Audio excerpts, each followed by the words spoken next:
Touché. Je ne joue plus, Sophie. Pourquoi? Chut, regarde.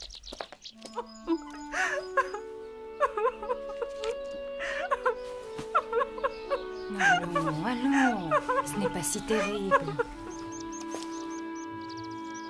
Pourquoi ma tante d'Aubert est-elle si malheureuse? Je ne sais pas. Maman a reçu une lettre et depuis elle est triste.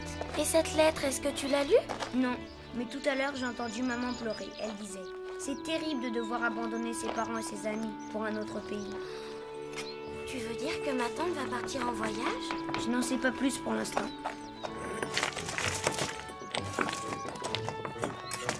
Tu as vu ça, Paul? Qu'est-ce que c'est? Sophie! Sophie, Paul! Ne restez pas là, c'est dangereux! Et venez nous rejoindre! Je ne vois pas en quoi cette merveilleuse crème peut être dangereuse. Oh.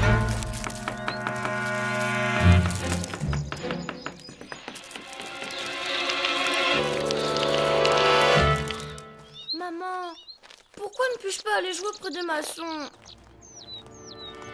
Parce qu'il lance des pierres et des briques. Et puis parce qu'il y a du sable et de la chaux qui pourraient te faire glisser et te faire mal. Oh, mais maman, le sable et la chaux ne peuvent certainement pas faire de mal. C'est ce que tu crois. Mais moi, je sais que la chaux brûle. Oh, mais maman... Ne raisonne pas tant, voyons. Je ne veux pas que tu ailles près des maçons. Mais là n'est pas la question. Nous devons vous parler. Venez, suivez-nous.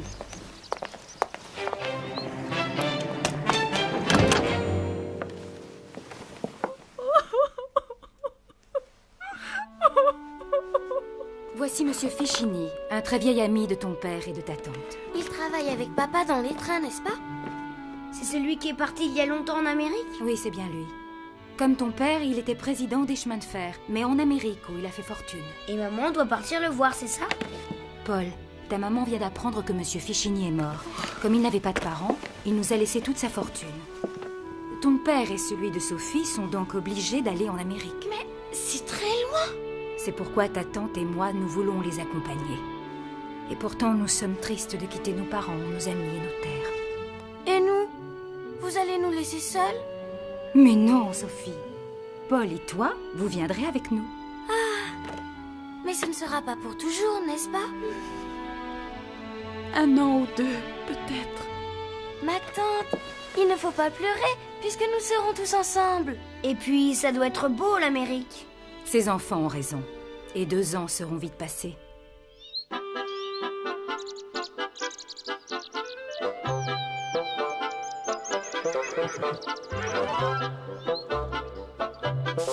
Non, pas comme ça, Paul.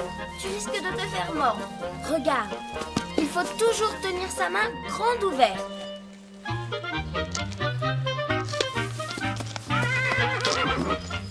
Je suis content que ma mère ne pleure plus. J'ai remarqué que les enfants consolent très facilement leur maman. Peut-être parce qu'elle les aime. Y a-t-il des chevaux en Amérique? Sans doute, enfin, je sais pas. Il faudrait que je demande ça à mon papa.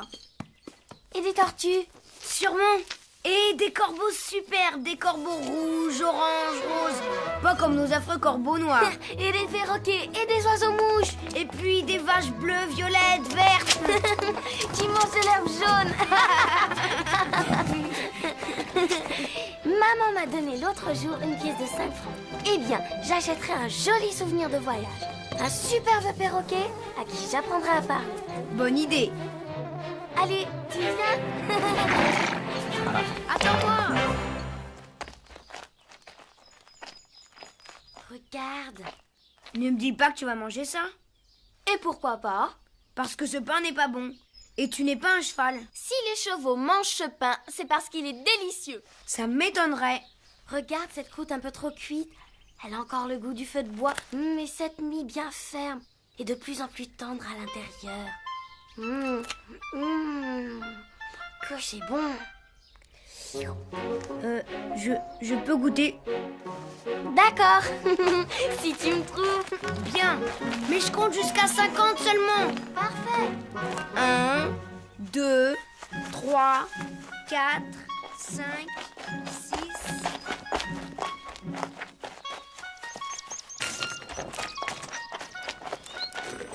Comme cette eau est blanche et jolie, ce doit être doux et agréable sous les pieds. On dirait du sucre glace.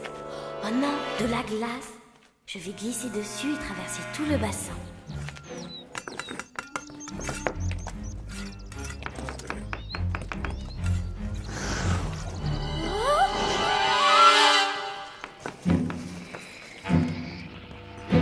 Au secours! Au secours, ça brûle! Ça brûle! Oh, mademoiselle Sophie, il faut retirer tout ça. Aïe, aïe, aïe! Ah, enlevez-moi ça, j'ai mal!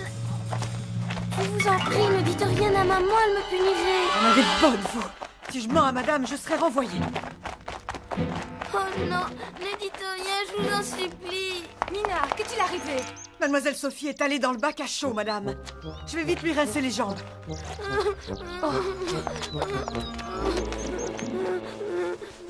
Voilà, madame, vous pouvez être tranquille. Heureusement, j'étais là. J'ai pu vite lui essuyer les jambes avec mon tablier. Oh, regardez, il est plein de trous. Mademoiselle, je vous avais défendu de vous approcher de la chaux. Votre punition sera de me rendre votre pièce de 5 francs, afin de racheter un tablier neuf à votre bonne. Oh maman, je vous en supplie, laissez-moi ma pièce de 5 francs. Je dois la garder pour ramener d'Amérique un beau perroquet. Je suis désolée, Sophie. Mais maman, je n'irai plus jamais là où je ne dois pas aller, je vous le promets. Mina, accompagnez les enfants auprès de Miss Albion, je vous prie. Et qu'elle les fasse étudier. Au moins, je suis sûre qu'avec elle, Sophie ne fera pas une bêtise de plus. Oui, madame. Voyez comme vous êtes méchante, mademoiselle Sophie. Par votre faute, madame est fâchée contre moi. Aujourd'hui, rédaction. Écrivez-moi un petit texte de 3 lignes sur un sujet de votre choix. Est-ce que vous m'écoutez, mademoiselle Sophie? Oui, Miss Albion. On ne le dirait pas. Si vous écoutiez davantage ce qu'on vous dit, vous feriez peut-être un peu moins de fautes d'orthographe. Je reviendrai dans une demi-heure pour lire votre prose. Et prenez garde aux fautes, mademoiselle.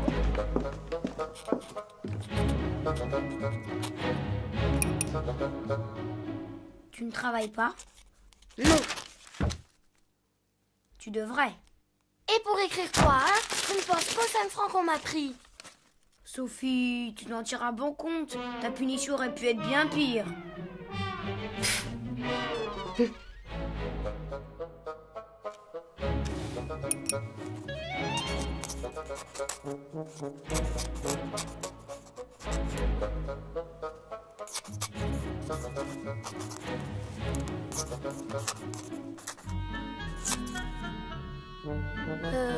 Excuse-moi, Paul. Je vais me mettre au travail. Même si ça ne sert à rien. Ce n'est pas toujours ennuyeux d'écrire. Si tu faisais un petit mot d'adieu à Camille et Madeleine. C'est vrai?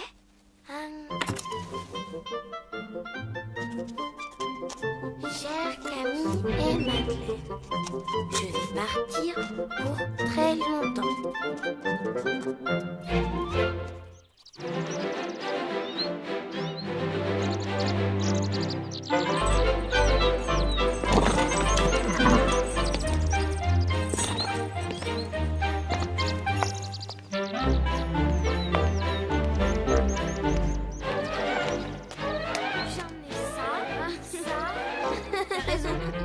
Oui, et ça aussi. Il ne faut pas oublier les jouets de Paul. Il s'ennuierait sans eux en Amérique. Madame, votre mère m'a recommandé de mettre les jouets dans cette malle.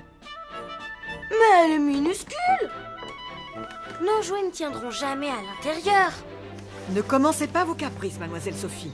On ne peut pas emporter tout le château en Amérique. Difficile de choisir. Bon, je vais prendre celui-ci.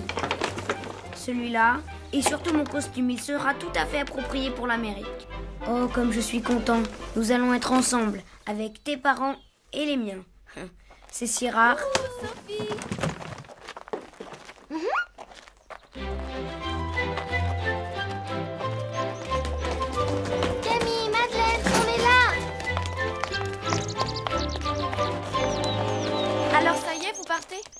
pour 2 ans. Ça va être bien long. Allons jouer une dernière fois. Oui, d'accord.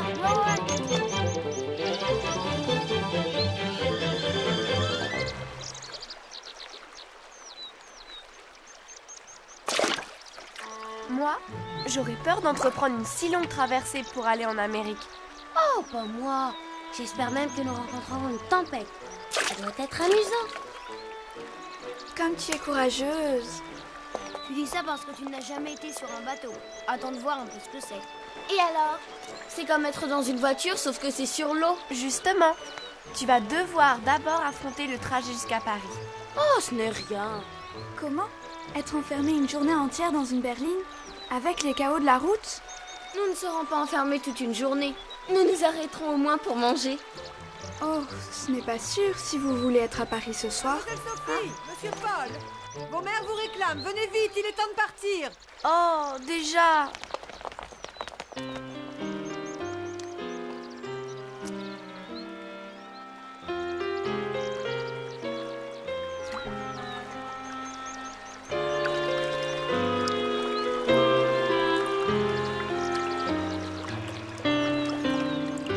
Encore en train de traîner, Mademoiselle Sophie. Nina, avez-vous préparé un repas pour le voyage?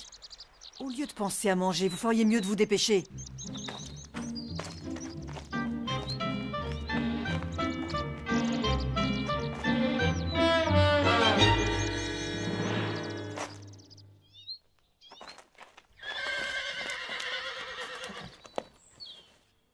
Sophie Sophie Alors, mademoiselle, toujours à se faire attendre.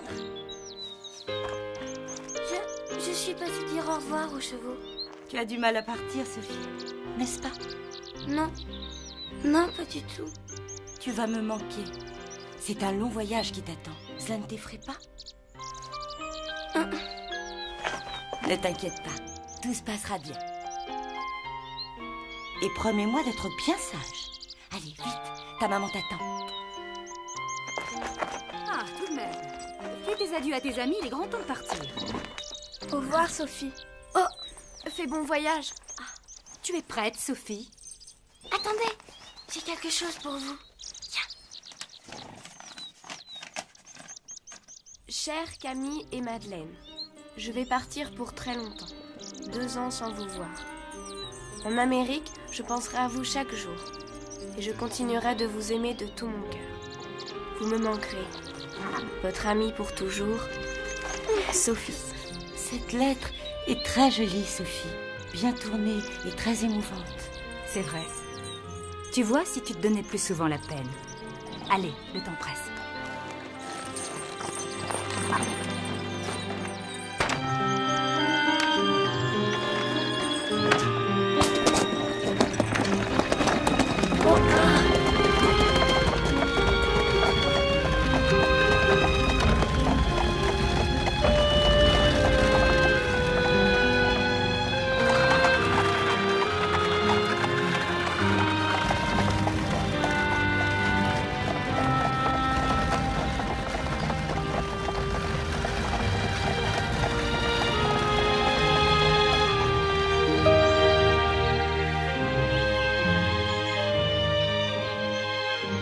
Il paraît que la capitale a bien changé et qu'on y fait de grands travaux. J'espère qu'elle ne va pas être défigurée. Merci, Mina. Mais je n'ai pas très faim. Comment est-ce possible? Toi qui es si gourmande. J'ai un peu mal au cœur, maman. Tu as mal au ventre? Un peu. Sophie, tu as pris le pain des chevaux. Voilà la raison de ton mal de ventre. Je t'ai déjà expliqué que ce pain était très lourd à digérer. Il reste sur l'estomac.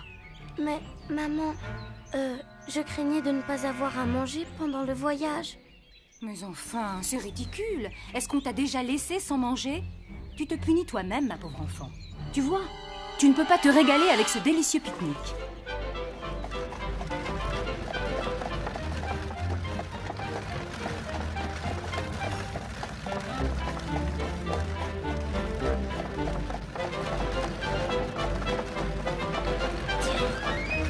Ça fait du bien quand on a mal au ventre.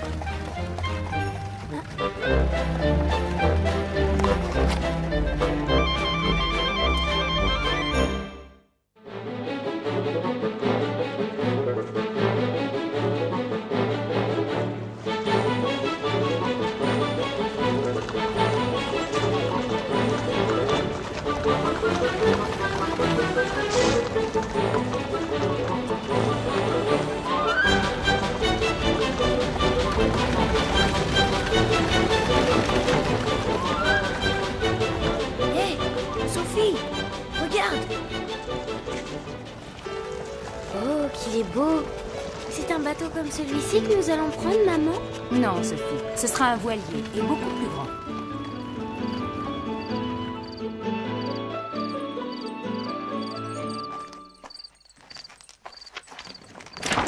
Bonjour, Julius. Bonjour, madame. Avez-vous fait bon voyage? Oui, mais je suis bien heureuse d'être enfin arrivée. Comme je suis heureuse de vous voir. Bonjour, Sophie. Ce voyage s'est-il bien passé? Oh oui. Et avant de partir, j'ai écrit un joli mot à Camille et Madeleine. Et je n'ai fait aucune faute. Bonjour, mon cher. Je suis épuisée. Papa, je suis tellement content de partir en voyage avec vous. Nous ne sommes jamais partis ensemble, quelle chance! Je me serais volontiers passé d'un tel voyage, mon pauvre Paul. Cela risque d'être extrêmement ennuyeux. Entrez vite, un repas chaud vous attend. Vous devez aussi être affamé. Oh oui, j'ai faim. Sophie n'a pas pu manger son panier repas. Et comment se fait-il? Je vous expliquerai la dernière bêtise de votre fille.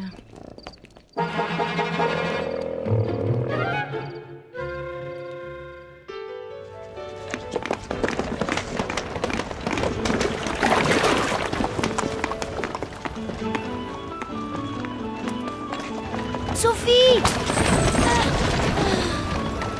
Tu ne peux donc pas faire attention. Regarde ton manteau.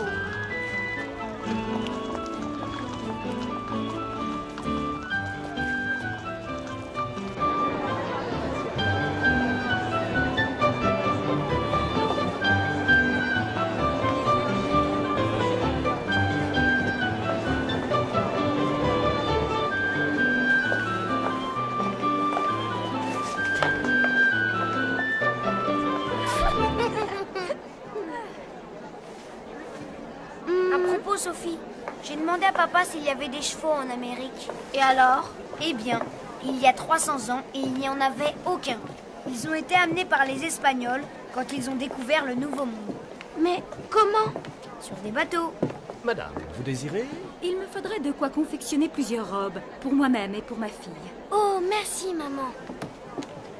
Je vous en prie. Voilà. Je peux vous proposer cette toile des Flandres, ou mieux encore, ces soieries de Lyon. Oh, comme cette soie est belle. Elle ferait une robe magnifique. Non, non. Nous avons besoin de tissus plus résistants pour le voyage. Ah, si c'est pour un voyage, je vous conseille ces calicots d'Alsace. Voilà qui me semble plus approprié. Avez-vous plusieurs teintes? Bien sûr.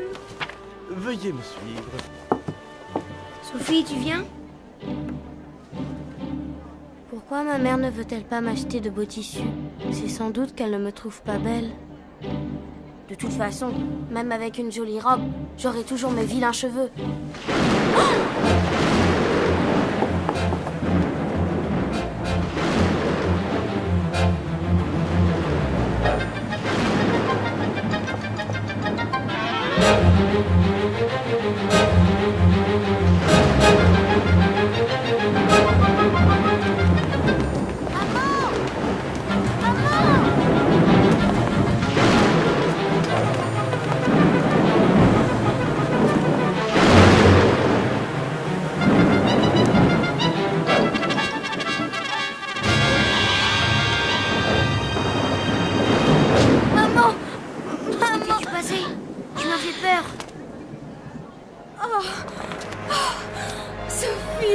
J'étais si inquiète.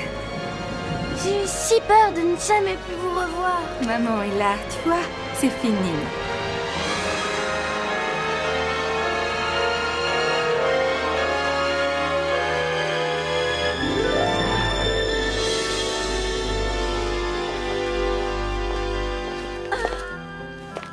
Tu sais que nous devons retrouver tout à l'heure les cousins de Camille et Madeleine? Léon et Jean de Rugès, c'est ça? Je vois que ma cousine a toujours un fait pour ce cher Jean. Ah! Maman, c'est dans un bateau comme celui-ci que nous allons voyager, n'est-ce pas? Oui, à peu près.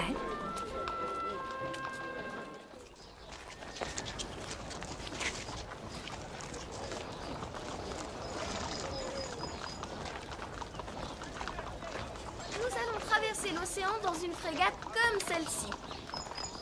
Une fois en Amérique, tu m'écriras? Bien sûr, Jean. Mais je n'ai pas ton adresse. Je vais te la donner. J'ai sur moi le petit carnet que tu m'as offert.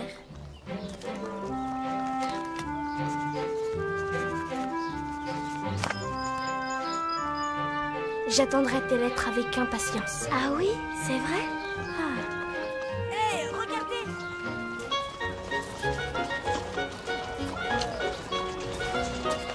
Et si nous organisions une croisière? D'accord.